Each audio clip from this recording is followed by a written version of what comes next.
Assalamualaikum warahmatullahi wabarakatuh. Perkenalkan, saya Alkomah Fatmawati, NPM 190038, akan mempresentasikan materi tentang strategi masuk dan ekspansi mata kuliah pemasaran global. Alternatif strategi pemasaran. Alternatif strategi pemasaran secara luas ditunjukkan kepada agen dan distributor independen atau perusahaan yang mendirikan cabang pemasaran tersendiri. Alternatif strategi pemasaran terbagi menjadi 4 bagian, yaitu yang pertama, kendali, kepemilikan, agen atau distributor, dan cabang yang dimiliki oleh perusahaan tersebut.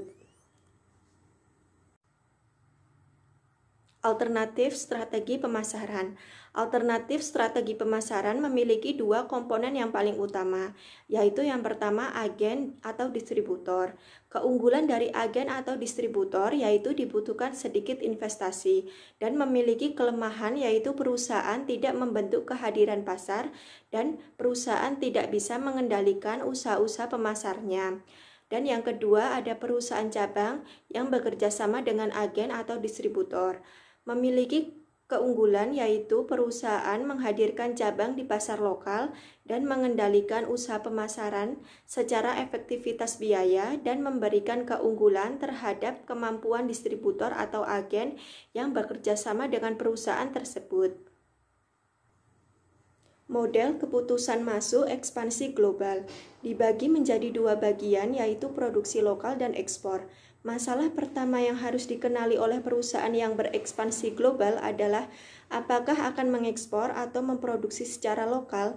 Di banyak pasar yang sedang muncul, masalah ini dipecahkan oleh kebijakan nasional yang mensyaratkan produksi lokal, dengan mengasumsikan bahwa pilihan itu tergantung pada pemasaran perdagangan untuk produksi lawan regional atau global yang merupakan biaya mutu pengiriman dan nilai pelanggan.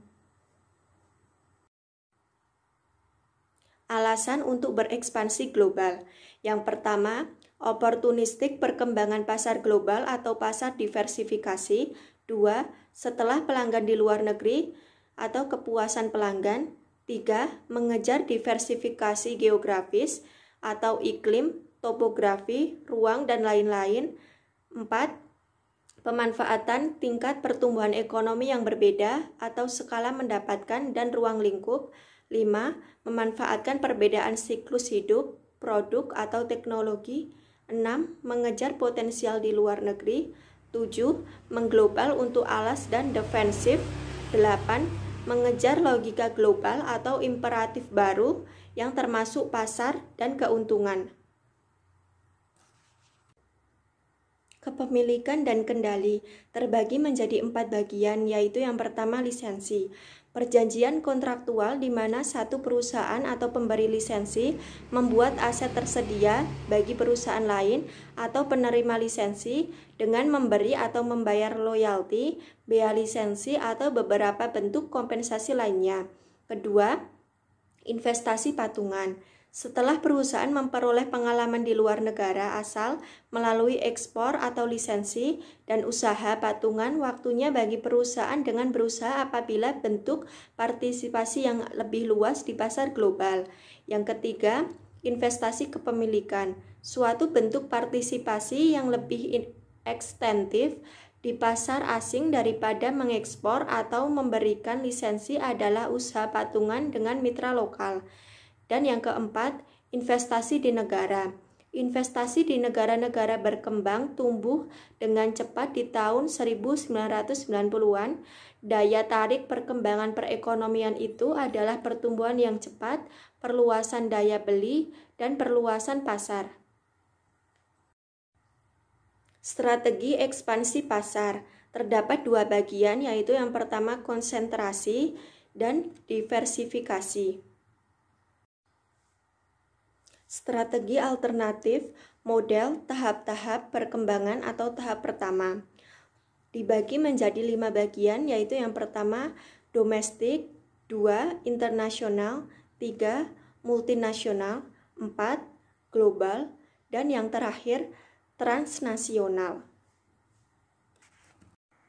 Strategi alternatif, model tahap-tahap perkembangan atau tahap 2.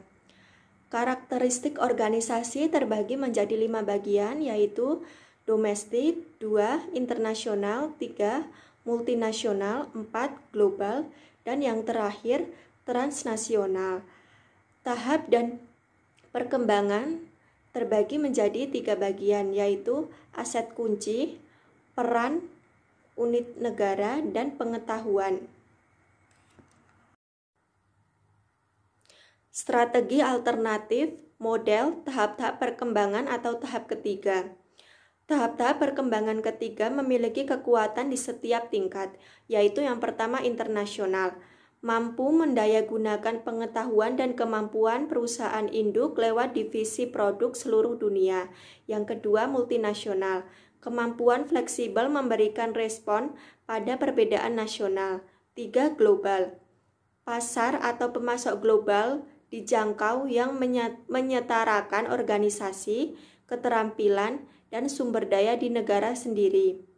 Yang keempat, transnasional, gabungan kekuatan dari setiap tahap yang mendahului dalam jaringan terintegrasi yang menyetarakan usaha belajar dan pengalaman di seluruh dunia.